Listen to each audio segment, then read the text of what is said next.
este viernes 11 de noviembre les doy la bienvenida a nuestro seminario del doctorado en biomedicina molecular. Y esta vez nos acompaña la doctora Teresita Specia Mazzocco, espero no haber destrozado tu nombre y si Está lo hice me perfecto. lo perdones, que va a presentar la plática La terapia fotodinámica como tratamiento alternativo. Una breve sinopsis una breve biografía de la doctora Specia es que realizó la licenciatura en químico farmacobiólogo en la Benemérita Universidad Autónoma de Puebla, maestría en biotecnología en Cicata del Instituto Politécnico Nacional, doctorado en el área de biotecnología en el Colegio de Postgraduados, estancia doctoral en la George August University en Göttingen, Alemania, postdoctorados en biofotónica en el INAOE, cátedra INAOE 2016-2020 y actualmente es investigador asociado C en el INAOE, nivel 1 en el SNI. Su experiencia en el área biológica y el trabajo en el grupo de biofotónica del INAOE es lo que de hecho hizo que nos conociéramos en una reunión de biofotónica, de la red de biofotónica, y está interesada en los temas de inactivación fotodinámica de microorganismos, terapia fotodinámica en células humanas y fotobiomodulación. Es responsable del Laboratorio de Terapia Fotodinámica y del Laboratorio de Cultivo de Líneas Celulares del INAOE.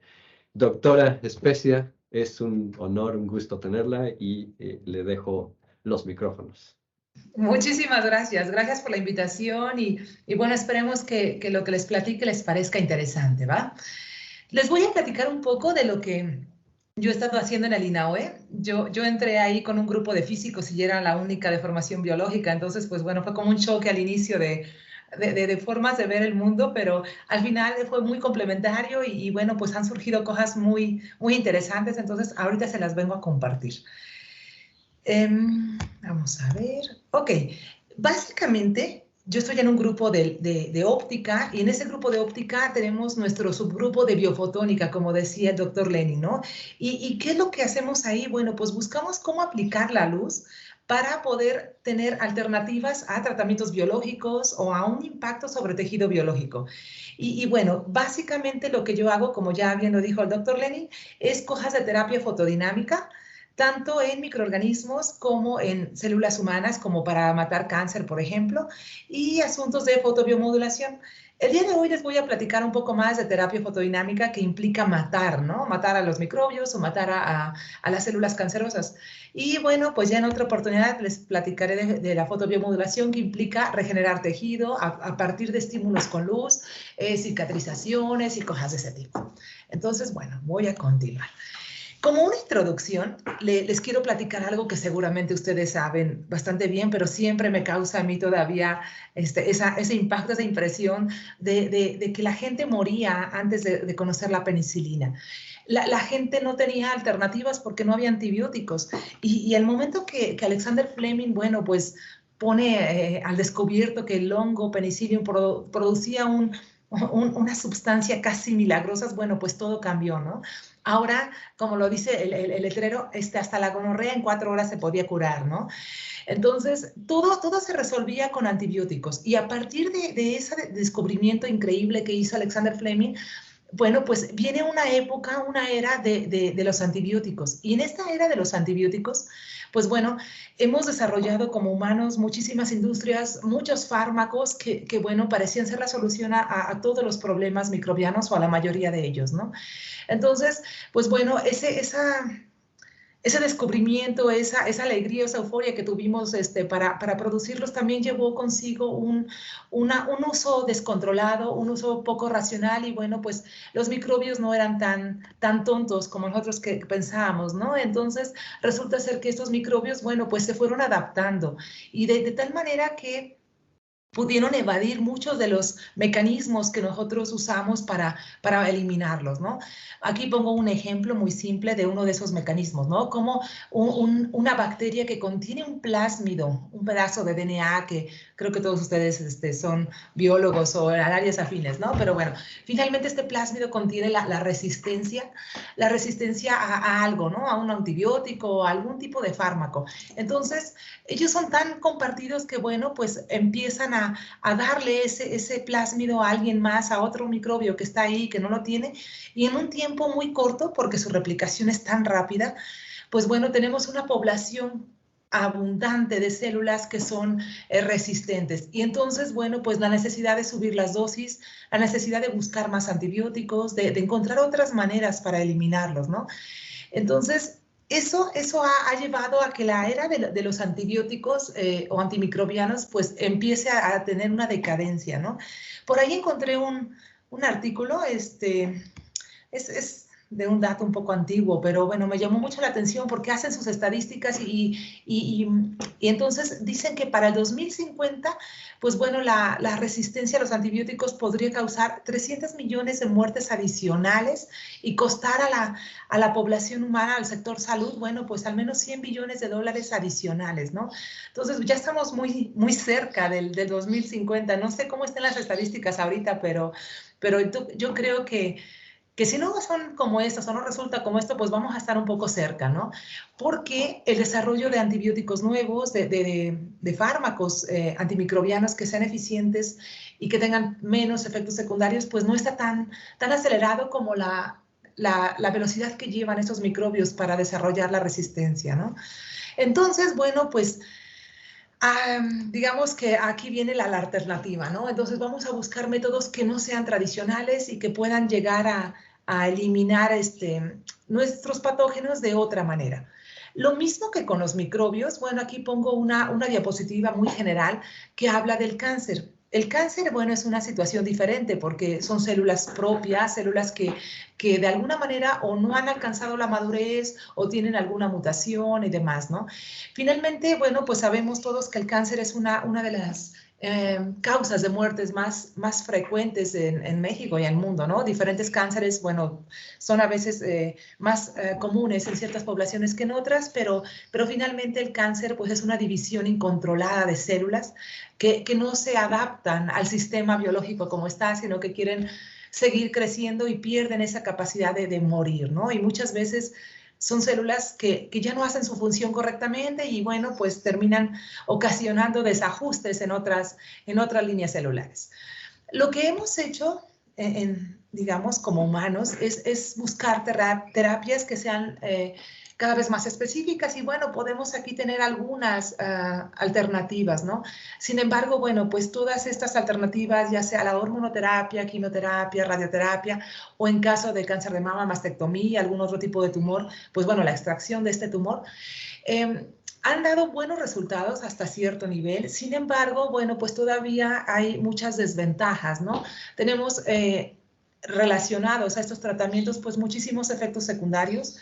Muchas veces es muy grave la condición en la que termina una persona después de un proceso de quimioterapia, porque por lo general quimioterapias, radioterapias no son tan específicas y bueno, termina afectando mucho del tejido sano.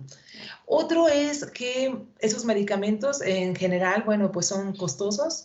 La eficiencia depende del nivel del avance que tiene el cáncer, depende del estado fisiológico de la persona, depende del tipo de cáncer. Sin embargo, bueno, pues hay muchos casos en que la eficiencia no es la esperada o es muy baja.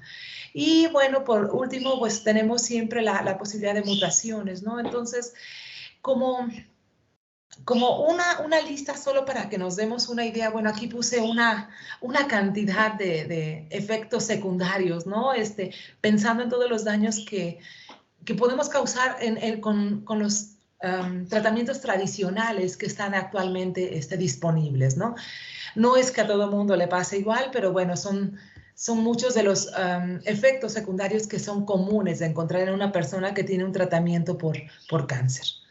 Y bueno, pues aunado entonces a que tenemos algunos problemas ya por microbios resistentes y considerando también el cáncer no como un microorganismo externo a nosotros, pero también en muchos casos como un proceso de mutación que se vuelve resistente a los fármacos y que cada vez es más difícil de tratar, bueno, podemos pensar en otras estrategias o buscarlas al menos. Tal vez no sean la solución por completo, pero pudieran ser un coadyuvante muy, muy importante en solucionar problemas de tratamientos donde ya no hay una solución o la respuesta que se espera ya no es la adecuada, ¿no? Y bueno, pues en este caso, pues yo les traigo unas ideas sobre estrategias que están basadas en la luz. Específicamente, bueno, pues como ya les mencioné, la terapia fotodinámica. Para los que no han escuchado hablar de esta terapia, bueno, les voy a platicar así a muy grosso modo de qué se trata. Primero, pues bueno, está basada en la luz porque pues es nuestro principio, ¿no? Nosotros queremos usar la luz para llegar a destruir las células. Les voy a decir que la luz que usamos normalmente está dentro del espectro visible, es decir, de 400 a 700 nanómetros, y esta luz no es dañina por sí misma. Lo que la hace dañina es que nosotros ocupamos un colorante que va a recibir la energía de esta luz y va a pasar esa energía hasta el oxígeno que está dentro de las células. Entonces, la función de nuestro colorante, que ahorita les voy a platicar que no cualquier colorante puede hacer esta función, pero bueno, la función de un colorante que es fotosensibilizador dentro del proceso de terapia fotodinámica, pues tiene esa capacidad, recibir energía de la luz, absorbe esos fotones y lo pasa de manera, pasa esa energía hasta una molécula que es la molécula aceptora dentro de las células. Estas moléculas aceptoras normalmente es el oxígeno. En algunos casos es el agua o el oxígeno que está en compuestos con el agua o alguna otra biomolécula. En otros casos puede llegar a ser el nitrógeno. Sin embargo, bueno, el aceptor pues principal para muchísimos procesos biológicos pues es el oxígeno. Y finalmente lo que nosotros queremos con esto es que el oxígeno lleve a la muerte celular. Va a empezar a formarse especies reactivas de oxígeno o oxígeno singulete molecular, y este oxígeno pues ya no va a transmitir esa energía, sino que la va a usar para hacer pequeños daños en la célula. Ahora, ¿cómo es que funciona esto? Pues aquí les traje un diagrama muy simple. Este se conoce como el diagrama de Jablonski. No sé si ustedes lo hayan escuchado, pero bueno, lo que habla es cómo un fotosensibilizador o un colorante puede excitarse, ¿no? Entonces, esta raya azul que vemos aquí abajo la vamos a considerar como el estado de armonía o de paz de este fotosensibilizador que se encuentra pues básicamente aburrido, y entonces lo vamos a activar con la luz. El hecho de que llegue luz hace que este fotosensibilizador se excite a un estado que conocemos como estado de excitación singulete. Aquí, bueno, pues representa varias líneas y vibraciones, estados vibracionales, pero nos vamos a quedar con la idea de que hay un estado con mucha energía porque el colorante absorbió la energía de la luz. En este momento la energía es tanta que no se puede quedar, como lo puse, bueno, en el dibujo, a lo mejor muy simple, ¿no? No se puede quedar con la pelota. Entonces tiene dos opciones: libera esa energía y la libera de manera que hace un proceso radiativo en donde produce fluorescencia y bueno, llega otra vez a su estado basal y se relaja de nuevo. Eso sucede con muchos colorantes que usamos en microscopía de fluorescencia y demás. Sin embargo, para el proceso específico de la terapia fotodinámica, no nos interesa que pierda la energía en forma de fluorescencia. Nos interesa que esa energía se quede y le pase a otro estado, ¿no? Que el colorante no la pierda por completo, sino que sucede un cruce intersistemas, y en este cruce intersistemas la energía se pierde un poco, puede ser entre los estados vibracionales por calor, puede ser que haya un poco de fluorescencia, pero toda esta pérdida es mínima. Y la mayor parte del colorante sigue excitado a un estado con un nivel de energía un poco menor, pero mucho más estable. A este nivel de energía le conocemos como estado de excitación triplete. Y en este estado de excitación triplete, bueno, pues le damos la oportunidad a que el colorante pueda interaccionar con algunas moléculas de la célula. Resulta ser que en el primero, bueno, la duración es de nanosegundos, entonces es tan rápido que ni siquiera tiene tiempo de interactuar. Pero en este otro, donde estamos hablando de un estado de excitación triplete, la interacción ya se puede llevar a cabo porque el tiempo ya es en rangos de microsegundos. Eso es suficiente para que el oxígeno molecular pueda recibir la energía del colorante. Cabe la posibilidad que este mismo colorante vuelva al estado de basal, al estado armónico, emitiendo fosforescencia. Entonces, tampoco nos interesan estos colorantes porque lo que nosotros queremos es que básicamente la energía que recibió en algún momento de la luz llegue hasta el oxígeno, al agua o alguna otra biomolécula que esté dispuesta a recibirla, ¿no? Dentro de la célula. Entonces, el colorante que alcance este estado de excitación triplete y que tengan la capacidad de interactuar con el oxígeno, bueno, son el tipo de colorante que a nosotros nos interesa para hacer terapia fotodinámica. Ahora, Pues estamos usando, quiero hacer la aclaración, que estamos usando luz visible, que no es dañina. Los colorantes que se usan normalmente son colorantes inocuos, no tienen un efecto por sí mismos o en concentraciones bajas, tóxico. Y las cantidades de especies reactivas de oxígeno que producimos son las que van a empezar a hacer el daño y son las que van a meter el gol, ¿no? Las que van a empezar a hacer el daño en la célula. Este daño, bueno, básicamente es un daño por estrés oxidativo. Empieza a hacer pequeños destrucciones, empieza a romper enlaces de proteínas, empieza a romper enlaces de grasas. Entonces, dependiendo del lugar exacto donde podamos localizar ese colorante dentro de una célula, pues va a ser el lugar donde se va a llevar a cabo el daño. Estos efectos son muy rápidos, entonces no tienen un tiempo de vida muy largo y tampoco tienen una distribución, digamos que si empieza en una mitocondria, bueno, llegue a retículo endoplásmico, a membranas y demás. El daño es muy localizado. Entonces, al final de cuentas, lo que vamos a hacer es que el estrés oxidativo tampoco es suficiente para oxidar toda la célula o para matarla completamente. Pero si nosotros le causamos ese daño en lugares muy específicos, vamos a hacer que la célula se sepa dañada y la célula empiece un proceso de autodestrucción. Entonces, lo más común es que el proceso final por muerte de terapia fotodinámica no sea por un colorante tóxico, porque la luz fuera muy fuerte y causara mutaciones o causara temperatura, no es la idea. Y tampoco es porque estemos oxidando con un estrés oxidativo generalizado en la célula. Más bien es un proceso por el cual nosotros vamos a activar procesos biológicos de autodestrucción. Entonces, la célula que tiene un daño pequeño en una mitocondria, bueno, de inicio va a intentar repararlo, pero cuando se da cuenta que no es nada más en una, que es en casi todas y además lisosomas o la membrana, etcétera, bueno, pues entonces va a tener que decidir, según las condiciones en las que se encuentre, si activa procesos apoptóticos o activa procesos necróticos. Entonces, aquí está la diferencia. Muchos colorantes, bueno, pues se instalan en mitocondria, entonces eso es buenísimo porque la mitocondria, al dejar pasar unas proteínas que son las proteínas, ay, se me fue el nombre, la proteína C, se me fue, bueno, finalmente esta proteína, el citocromo C oxidasa. Citocromo C, sí. Exacto, sí, el citocromo C oxidasa se libera, se pega a las APAP y empieza a activar caspasas y entonces, bueno, viene todo el proceso de la apoptosis. En caso de que el colorante se haya instalado en las membranas, entonces, es más fácil que haya una ruptura, ¿no? O si la célula está muy dañada, está muy enferma o ya está muy vieja y la cantidad de energía que tiene no es suficiente, bueno, entonces es más común que el proceso que se active sea necrosis. Parte de lo que hacemos aquí en el INAOE es eso, precisamente, ¿no? El buscar matar células que no deseamos y de preferencia hacerlo a través de procesos apoptóticos porque pensando en el paciente, bueno, pues un proceso apoptótico implica menos inflamación, menos dolor, es más limpio, ¿no? Entonces, ese es como el objetivo. Pero si nosotros podemos matar un cáncer por necrosis y la persona, bueno, lo único que tiene es una inflamación temporal y no todos los efectos de una quimioterapia, bueno, pues yo creo que también le va a ir bien, ¿no? Ahora, la terapia fotodinámica, no sé si ustedes ya la habían escuchado, pero bueno, tampoco la inventamos en el INAOE, ¿no? Esto es una idea que viene pues desde muchas culturas antiguas.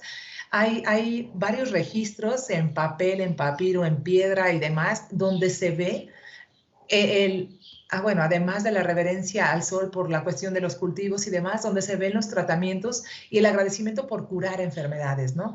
Entonces, algunas de esas enfermedades que han sido reportadas por varias culturas antiguas, pues bueno, está el raquitismo. Raquitismo es una activación de vitamina D, en realidad lo que necesitan con la luz solar, ¿no? Pero finalmente son reportes donde se dice que la luz funciona para curar personas. Otras, como el vitiligo, psoriasis, lupus, viruela y una lista más que no están aquí, sí ocupaban un colorante, solo que es muy posible que no lo supieran, porque los registros más bien hablan de plantas machacadas, puestas sobre la piel y luego expuestos al sol. Entonces, por ejemplo, precisamente la enfermedad de la psoriasis es por un soraleno. Usaban unas plantas, hay varias plantas que tienen concentraciones elevadas de un compuesto soraleno y esas eran las que normalmente se usaban para aplicar sobre heridas o sobre alguna enfermedad y luego se asoleaban. Entonces, básicamente lo que hacían era una terapia fotodinámica, pero bueno, de una manera más empírica, ¿no? La viruela también era tratada con este tipo de tratamientos. Bueno, esto sucede desde la antigüedad, ¿no? Pero la terapia fotodinámica en sí toma su nombre a partir de 1900. Resulta ser que había un estudiante de doctorado y su asesor trabajando con unos paramecios y los quisieron teñir, entonces ocuparon naranja de acridina. Y supongo que se fueron a comer o a desayunar y los dejaron muy cerca de la ventana y cuando regresan pues habían muerto todos, ¿no? Eso les dio mucha curiosidad, bueno, ¿por qué se mueren cuando les dio la luz y los teñimos, ¿no? Y de ahí empezaron a ver que había una relación directa entre colorantes, célula y luz. Y bueno, a partir de sus estudios, pues se dieron cuenta que eso era todo un proceso biológico el que se activaba y le pusieron ese nombre de terapia fotodinámica. Por esas épocas, bueno, hubo varios estudios, pareciera ser así como, bueno, una gran novedad, porque ahora podemos matarlos con luz, ¿no? Podemos matar cosas con luz. Y hubo varios reconocimientos, de hecho hubo un premio Nobel de Medicina en 1903 por Niels Finsen. Él trató cáncer de vejiga con algunos colorantes también fotosensibilizadores. Lo curioso es que empiezan a haber, bueno, algunas discrepancias entre que funcionan bien o no funciona bien, y entonces como que de repente se pierde un poco la continuidad de los reportes de terapia fotodinámica. Más adelante vamos a ver que, bueno, hay una cuestión de dosificación, de cierta individualidad de los tratamientos que permite que haya más éxito o menos éxito en la terapia, ¿no? Pero en ese momento, pues ellos no lo sabían. Ahora, en ese lapso de tiempo entre, digamos, los últimos 30 años y en 1900, pues hubo varios descubrimientos muy interesantes que hicieron que la terapia fotodinámica actualmente sea mucho más fácil de aplicar y mucho más eficiente. Entre ellos, bueno, el desarrollo del láser, porque cuando nosotros aplicamos terapia fotodinámica, usamos un colorante que absorbe la luz, pero no va a absorber cualquier luz. Cada colorante tiene un pico de absorción, ¿no? Entonces, si yo estoy usando, por ejemplo, el azul de metileno, bueno, pues ese absorbe a 630 nanómetros que corresponde a la luz roja. Y aplicar luz solar, donde vienen todas las longitudes de onda, pues no me permite tener la dosis correcta, a lo mejor, de esa longitud en específico. Entonces, con el desarrollo del láser, que tenía un rango muy cerrado en cuanto a la desviación de las longitudes de onda, pues bueno, todo se vuelve mucho más eficiente. Otra cosa que hizo que la terapia fotodinámica mejorara fue el hecho de empezar a producir compuestos fotosensibilizadores de manera comercial. El primero, bueno, era un fotosensibilizador un poco rústico, tenía muchas contaminaciones, digamos que no mantenía el control de calidad como debe ser, y los efectos secundarios podían durar hasta 3 semanas porque las personas no podían salir a la luz, ¿no? Quedaba dentro todavía, es un derivado de porfirina, por cierto, de sangre, y entonces quedaba circulando por varios días o semanas según la persona, y la persona, pues bueno, se podía sentir que se quemaba cuando se asoleaba.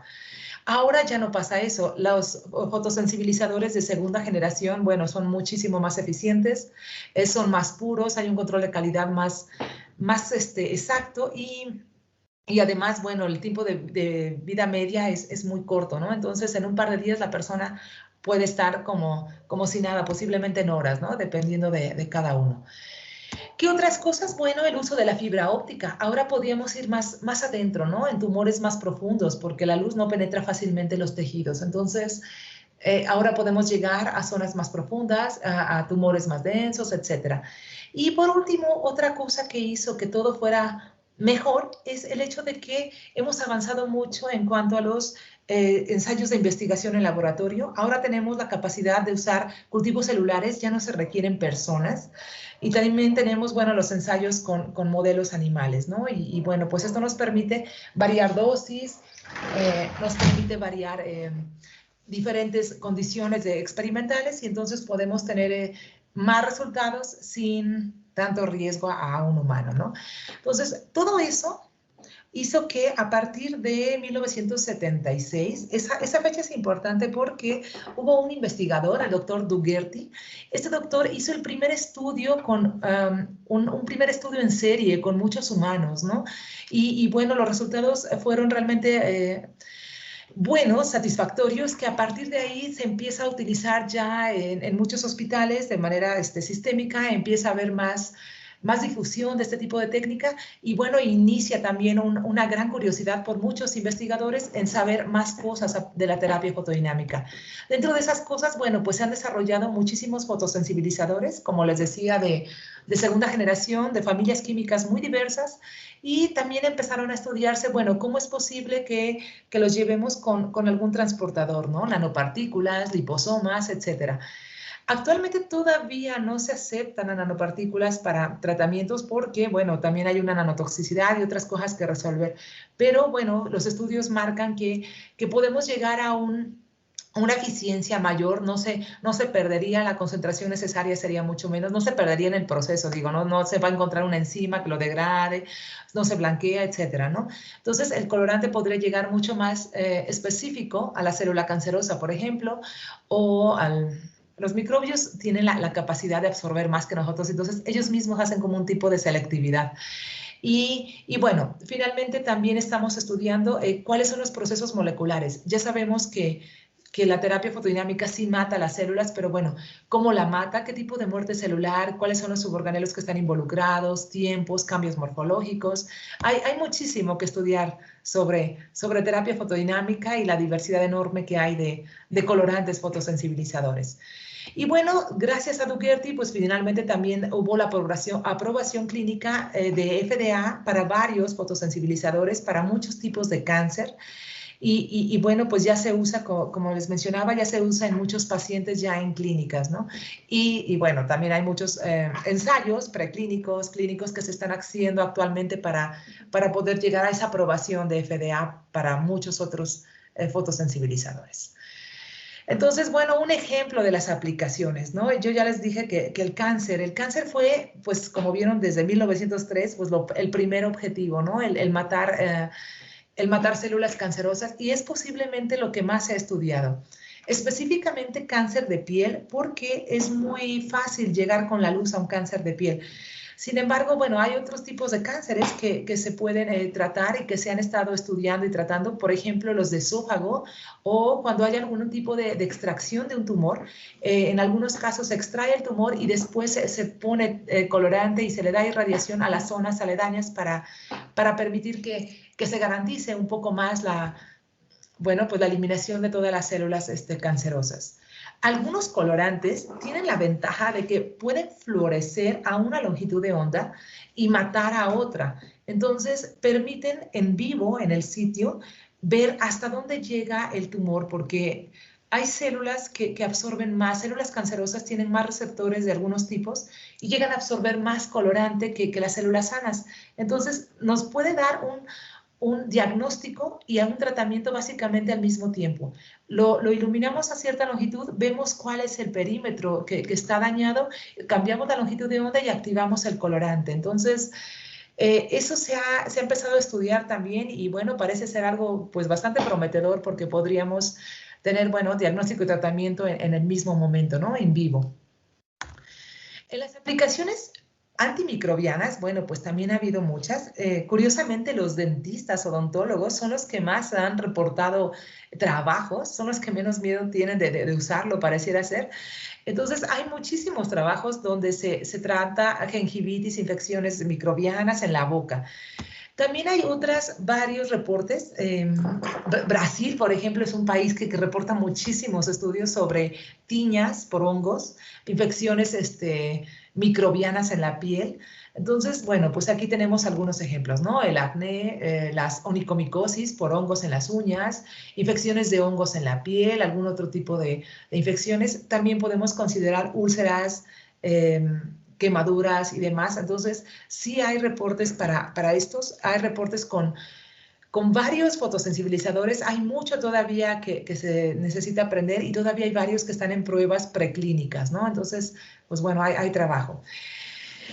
Microbios de veterinarios también es un área muy creciente, ¿no? Porque por ahí hay varios lugares donde caballos de carreras, mascotas, y que son tratados con la terapia fotodinámica para eliminar microorganismos. Bueno, una característica, algo interesante que quise ponerlo porque me llama mucho la atención que los microbios a veces nos hacen todavía la tarea más fácil, ¿no? Como se replican tan rápido, normalmente son muy simples, especialmente las bacterias gram positivas, absorben muy bien los fotosensibilizadores y bueno, pues hacen esa diferencia entre el tejido humano y ellos, ¿no? Y se mueren rápido. Pero además de eso, algunos de por sí necesitan ciertos compuestos para vivir. Algunos necesitan hierro, por ejemplo. Entonces empiezan a tener un guardado, un almacenamiento de porfirinas para el hierro que necesitan. Y resulta ser que la porfirina, bueno, se puede activar, puede activarse también con luz. Y entonces, bueno, pues nos ahorra el trabajo de darles el colorante, ¿no? Solo hay que activar o buscar los colorantes que de por sí tienen y ver si los podemos activar en cierta longitud de onda específica. Y entonces, bueno, pues les vamos a producir un estrés oxidativo aún sin utilizar algún colorante exógeno, ¿no? Y lo mismo pasa con cierto tipo de flavinas. Entonces, bueno, pues fabulosos, ¿no? Hasta aquí, bueno, les acabo de dar un tipo como de muy simple sobre un poco de teoría. No sé si quieren hacer preguntas aquí o al final. Ahorita les voy a platicar un poco de lo que estamos haciendo en INAOE. Okay. Si alguien tiene una pregunta ahora o la quiere poner en el chat, también la podemos dejar para el final. Y pues si gustas continuar, Teresita.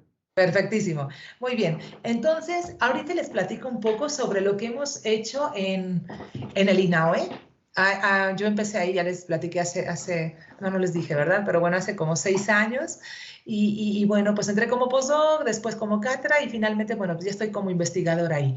Y el tiempo que estuve ahí, bueno, pues empezamos desde cero, no hay nadie más que trabaje en laboratorios biológicos ahí, entonces, pues sí empezamos a trabajar desde cero con microbios, empezamos con los hongos dermatofitos precisamente, aislados de perros, Mycosporum canis y algunos otros de tiñas de piel y de pies.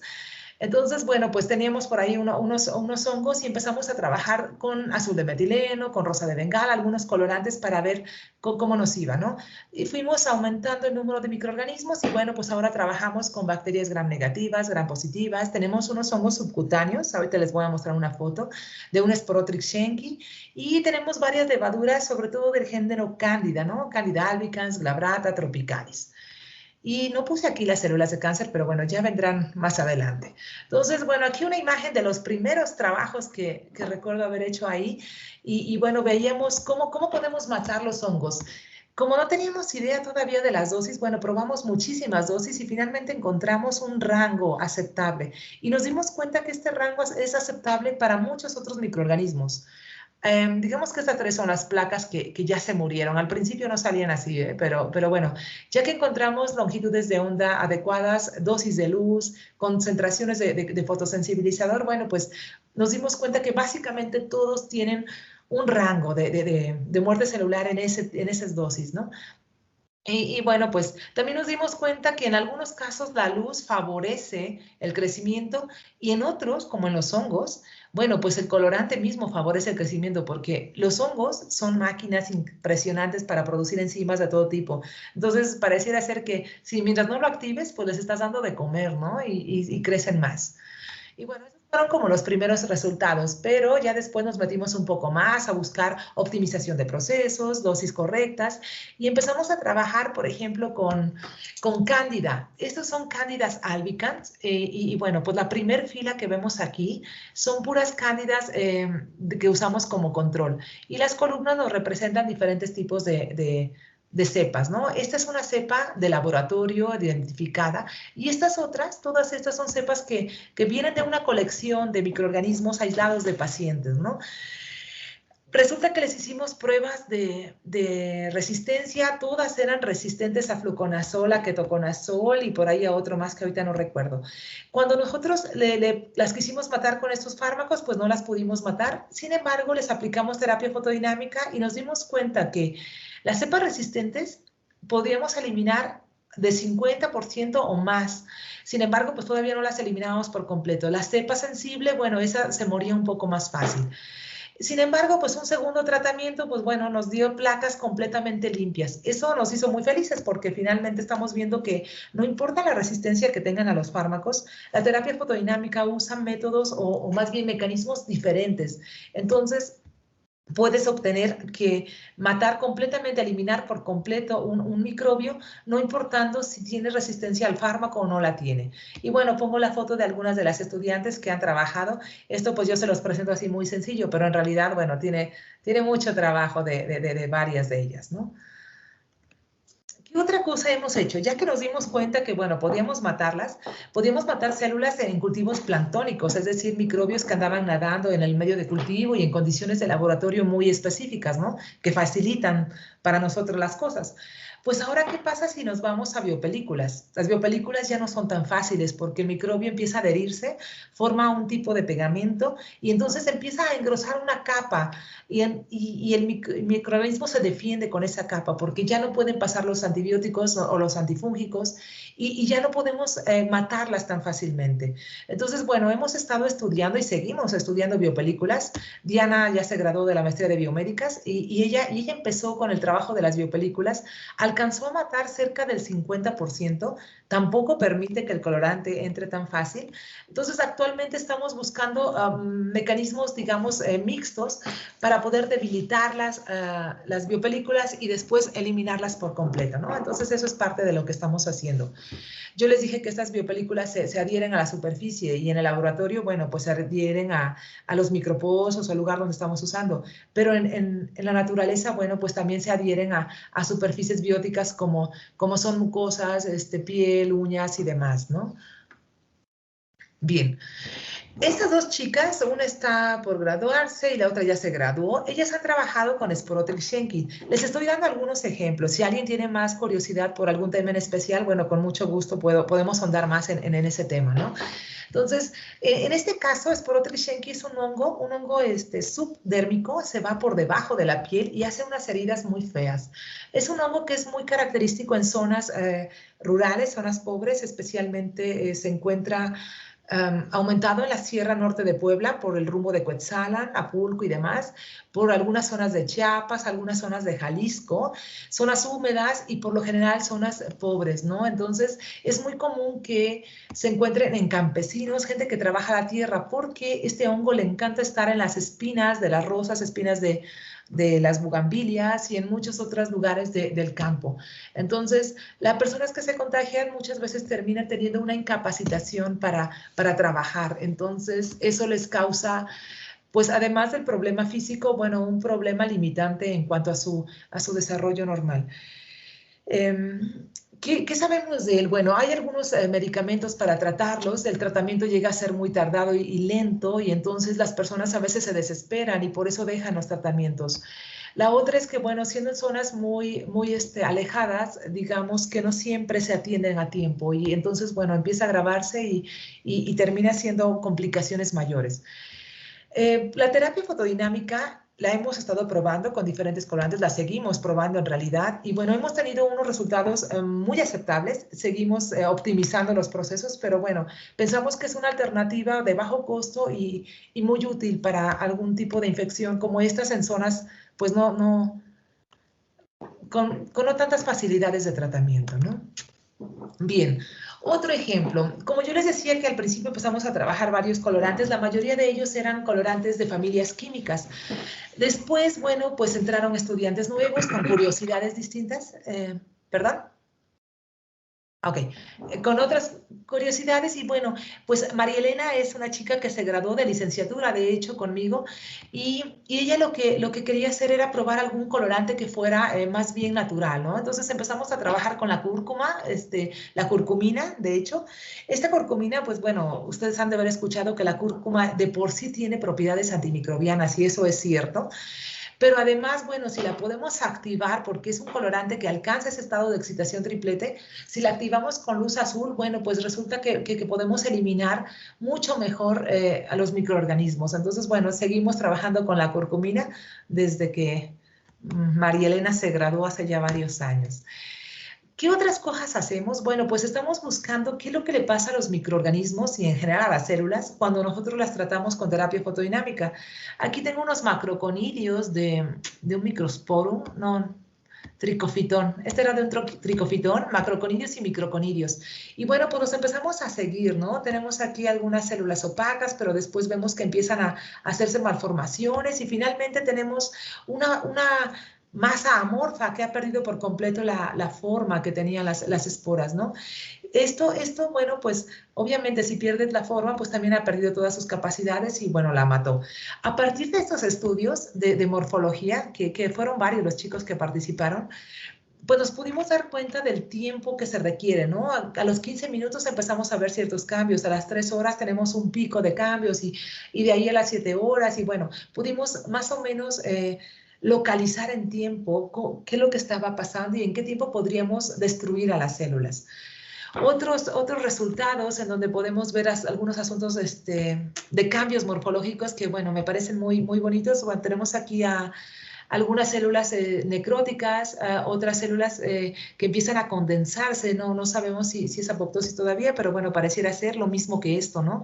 Cada uno de estos espacios del macroconidio, bueno, pues guarda un núcleo y pareciera ser que pudimos destruir todos. Aquí tenemos una sobrevivencia, pero pues bueno, se puede distinguir fácilmente que este es muy redondo, muy bien hecho y pues aquí tenemos más bien una disgregación, ¿no? Del interior.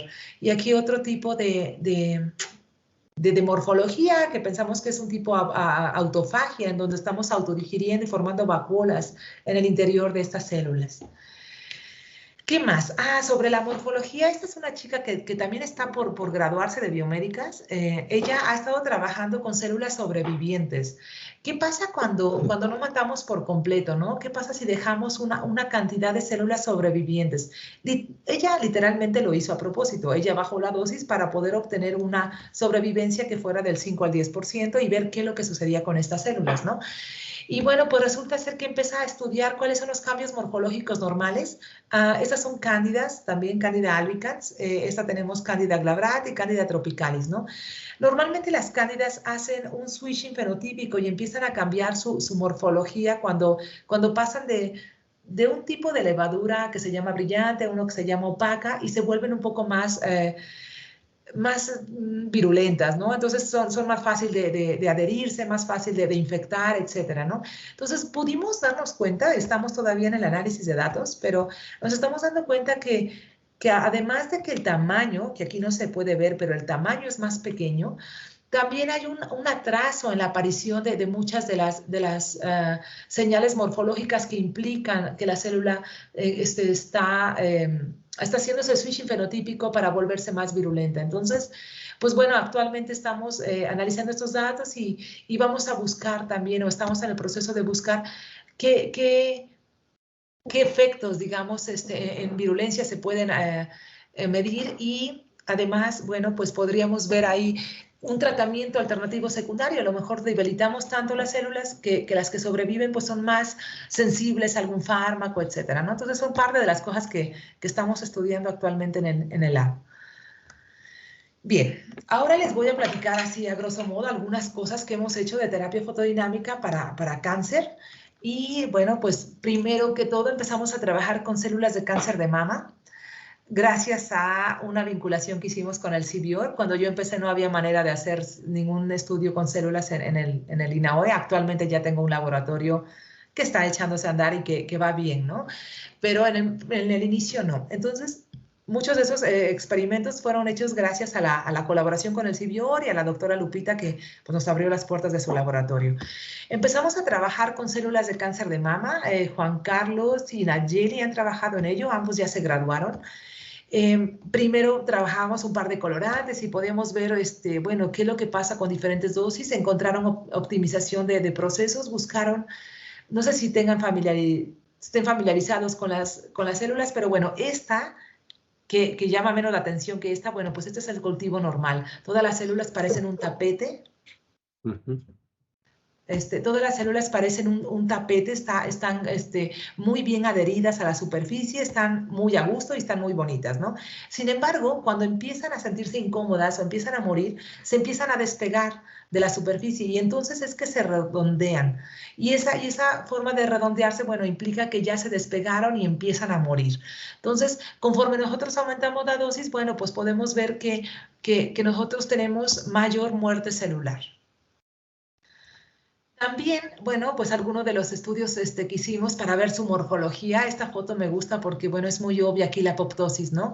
Queríamos ver cómo las estábamos matando. Entonces, como muestra el dibujito que está aquí, las células apoptóticas, bueno, pues terminan desintegrándose desde adentro y formando esas vacuolas y no revientan. Entonces, así es como las podemos ver después de teñirlas.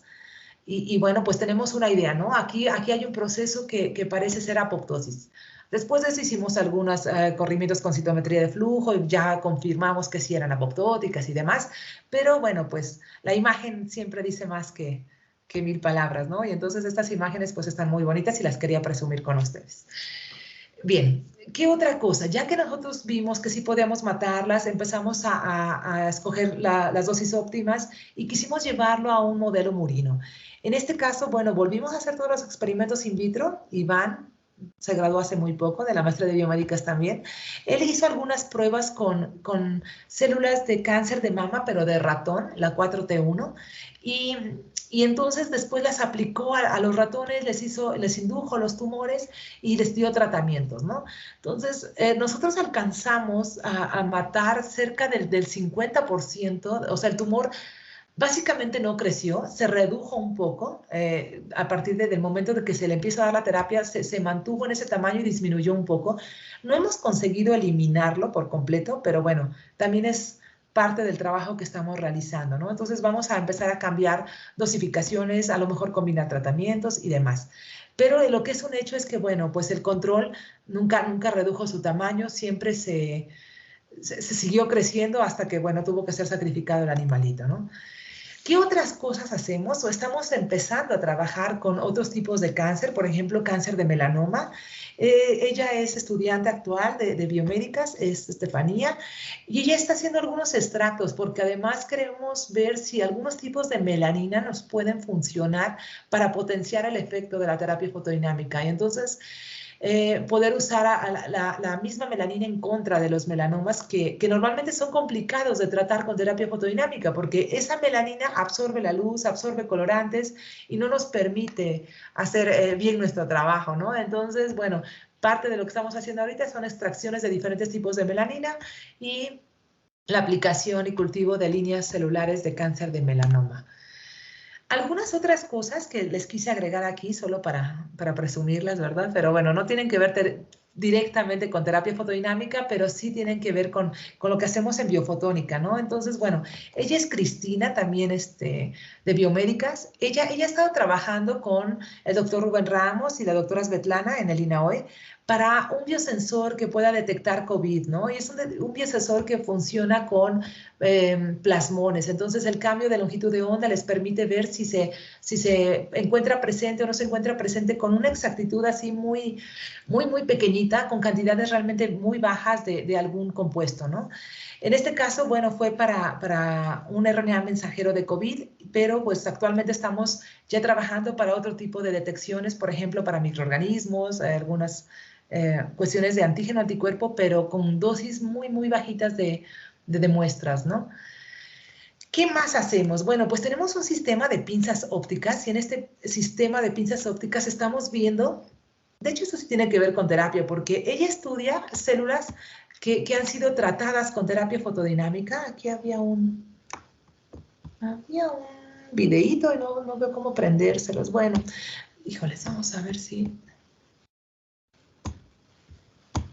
No aparece, pero bueno, ella usa pinzas ópticas que implican llevar un haz de luz directamente a una zona y entonces atrae a las células con la luz, básicamente las jala con la luz y las puede llevar a un lugar determinado.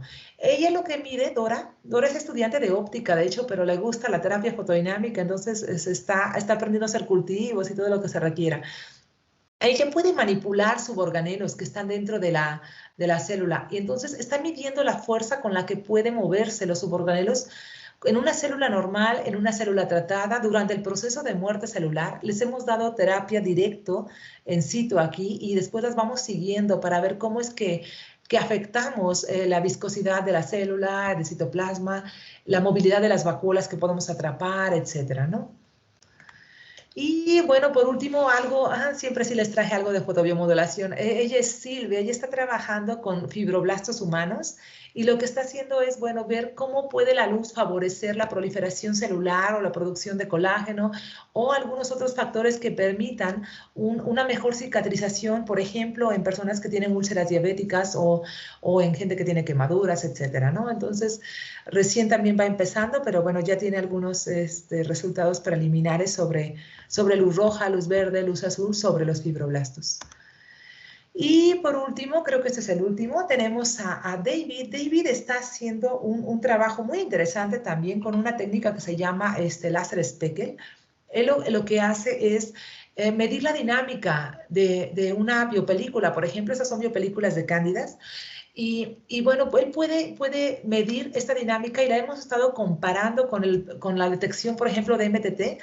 Resulta ser que estamos obteniendo datos muy similares. Entonces, esa técnica de Speckle nos permite ver si las células están vivas, están menos activas o si están en un proceso, digamos, de muerte, comparándolo con MTT en una célula control, en unas biopelículas que han sido tratadas con fármacos, en biopelículas que han sobrevivido a terapia fotodinámica o en biopelículas que han sido tratadas con diferentes fármacos, UV, le hemos hecho de todo, ¿no? Entonces, bueno, es parte de lo que estamos haciendo. Este trabajo es en vinculación con el doctor Julio César Ramírez del INAHOE también, quien es realmente el experto en Speckle, ¿no? Y bueno, pues creo que eso es todo lo que traigo por ahora. No sé si hay alguna duda, pregunta.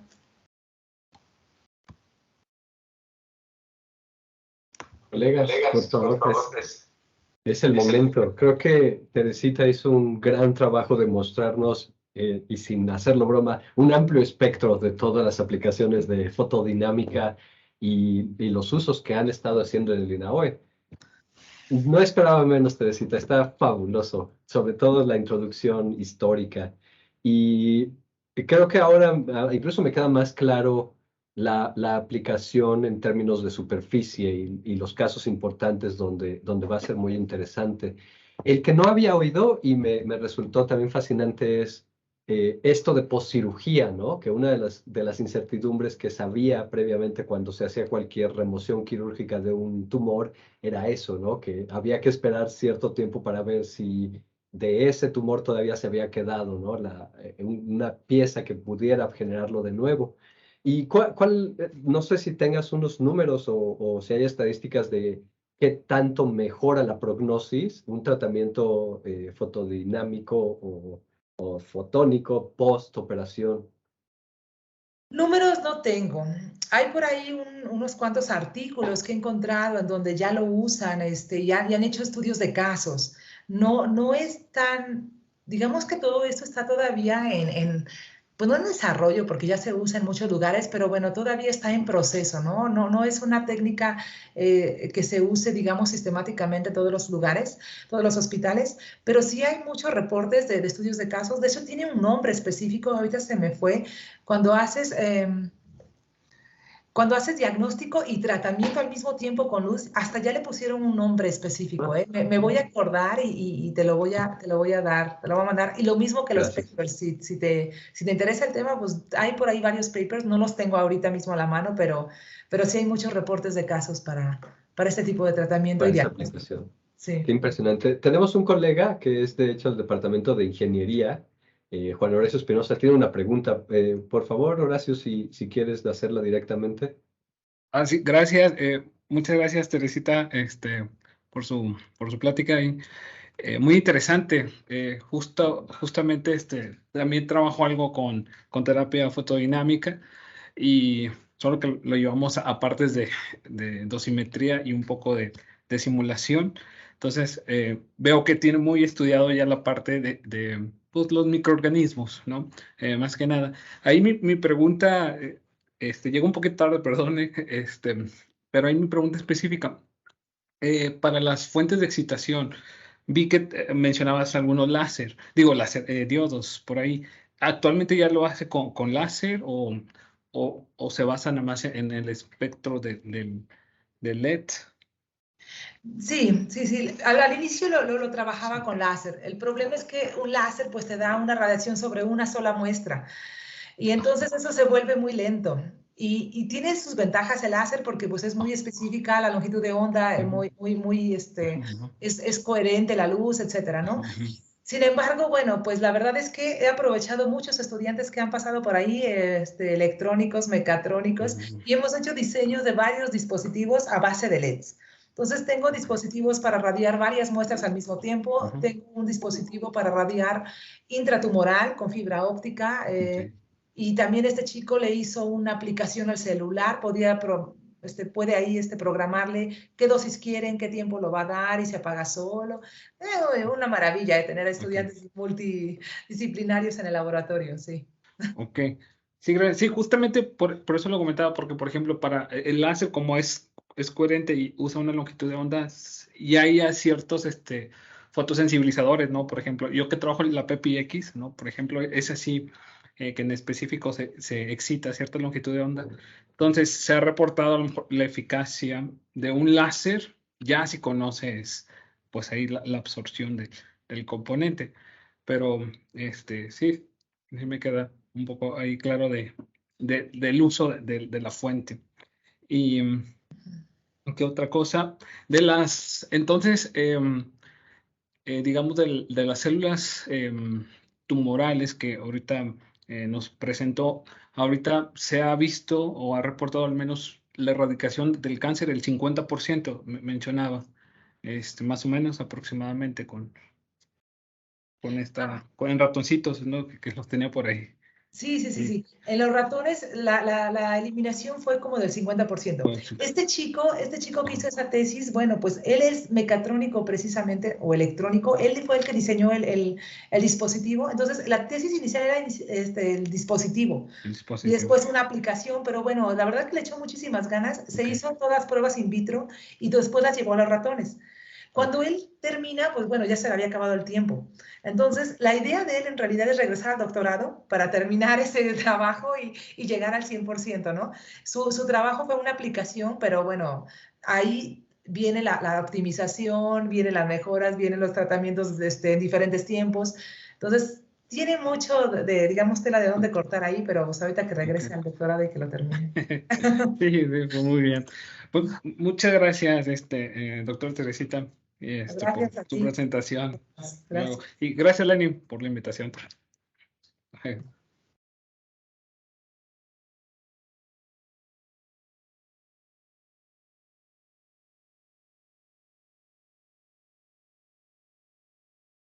Lenin, tienes apagado tu micrófono. Ah, gracias, perdón. Gracias, Horacio, gracias por venir. Espero que tengamos más seminarios así compartidos. Decía que si el doctor José Luis Sánchez Salas no tenía alguna pregunta, porque estaba esperando que preguntara de aplicar esto en bioremediación o sobre agua, por ejemplo. No, solo quedé apabullado con tantos datos y tanta información. Muchas gracias.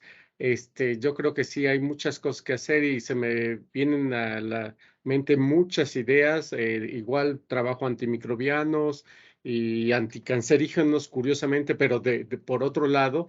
Pero sí, igual yo creo que se pueden compartir experiencias y diseñar alguna estrategia combinada para ver mejoras en los tratamientos. Yo creo que sí podemos ver posibilidades de a ver si podemos trabajar juntos y creo que está genial. Entonces, a ver si después tenemos oportunidad de platicar, ¿ok? Claro que sí. Muchísimas gracias.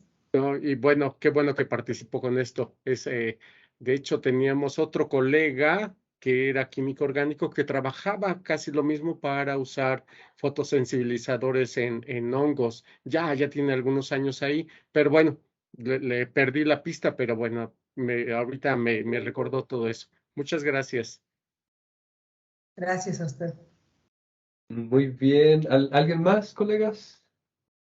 Si no, Teresita, doctora Teresita, creo que... Yo tengo una pregunta. Mónica, por favor, sí, ¿Puedo? adelante. Gracias. Sí, pues gracias, doctora Teresita, muy interesante. Tengo la duda porque menciona que se empiezan a estudiar los mecanismos, ¿no? Finalmente de cómo este sensibilizador, ¿no? Excitado puede llegar pues a mermar la población de los microorganismos.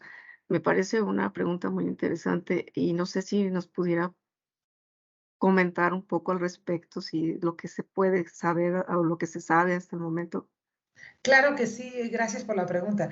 Mire, de inicio, la mayor parte de los estudios se hace con células de cáncer, es como que lo que más llamó la atención, ¿no? Entonces, se sabe todo esto de la excitación, del oxígeno, se sabe que la mayor parte de la muerte celular en células humanas funciona por una excitación de oxígeno molecular singulete, el estrés oxidativo y luego la activación de apoptosis, necrosis o hay varias por ahí muertes o tipos de muertes intermedias, ¿no? Pero eso tiene que ver más con el tipo de colorante y la localización dentro del lugar. Ahora, los microbios, bueno, las bacterias pues no hacen apoptosis, ¿no? Entonces, no sabemos muchas cosas. De hecho, por eso me llama tanto la atención, porque hay muy pocos reportes sobre los cambios morfológicos. Por eso le hemos estado metiendo a lo mejor ahí un tipo de apoptosis en hongos, se puede ver, pero como las capas de las membranas externas son más rígidas, tienen más quitina, no se deforman igual que las bacterias, que las células humanas, ¿no? Ajá. Entonces, pues con los hongos y con las levaduras es que más hemos estado trabajando. Exactamente el tipo de muerte celular, bueno, pues todavía no lo tenemos, ¿no? Nosotros hemos visto cambios morfológicos, estamos haciendo algunas pruebas bioquímicas, pero no hay muchos reportes en cuanto a hongos. Hay un grupo de una doctora holandesa que sí reporta un poco sobre hongos y sobre cómo es que se empiezan a modificar los hongos después de la terapia fotodinámica, pero digamos que tiene imágenes de microscopía electrónica. Ese es el único artículo que ahorita me viene a la mente que he encontrado sobre cambios morfológicos o tipo de muerte celular en hongos, ¿no? Bacterias son muy pequeñas, entonces darle continuidad pues es un poco más difícil, pero bueno, también se debe de poder. Sí. Muchísimas gracias. No sé si respondí, realmente no hay mucho, pero... Sí, lo sé, sí, bueno. sí, es que vienen a la mente, bueno, algunas preguntas, más bien en cuestión de los mecanismos oxidativos, ¿no? Me imagino que eso está, pues, implícito, pero bueno, un hongo, como dice, pues es ya, a lo mejor es la forma, lo que realmente está determinando la muerte.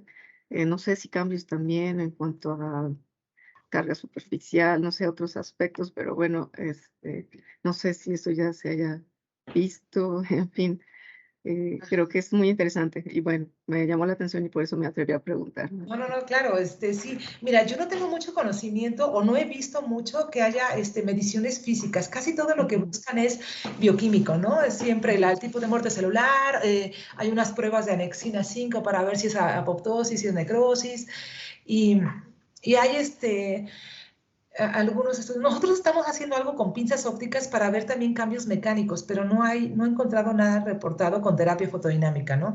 Morfología puede que haya más. En cuanto a la cuestión oxidativa, sí, ahí sí hay mucho más, porque lo que se sabe es que las proteínas son las más sensibles a este tipo de oxidación. Entonces, lo que se termina rompiendo son enlaces peptídicos, sobre todo por el oxígeno. En la terapia fotodinámica, más que especies reactivas como superóxido, peróxido y demás, lo que más se produce es la activación del oxígeno molecular. Se excita de un estado basal para el oxígeno, que es el triplete, se excita un estado singulete de oxígeno molecular, y ese es el que tiene una capacidad oxidativa enorme y es el que hace más rompimientos, sobre todo de enlaces peptídicos de proteínas. En cuanto a carga y lo que me dijo, eso sí no recuerdo haber visto, o tal vez no le he puesto la atención a buscar ese tipo de información. Pero bueno, es interesante. Igual si me la encuentro, se la hago llegar con Lenin. Muchas gracias, Teresita. Pues, un placer haber escuchado su presentación. Gracias. Gracias por escuchar y por la paciencia. Hasta luego. Hasta luego. Muy bien, pues muchas gracias, doctora Teresita. Desde luego concuerdo con mis colegas, fue una muy buena plática. Yo no había oído todos los antecedentes históricos tan fascinantes y pues le agradezco haber asistido a este seminario. En breve le hago llegar una pues reconocimiento de esta participación y ojalá y surjan por ahí algunas interacciones más allá de solo la plática. Muchas gracias. No, gracias a usted, doctor, por la invitación. Gracias a todos por la paciencia y por escuchar. Muchas gracias. Que tengan todos un muy buen día. Igualmente, bye. Chao.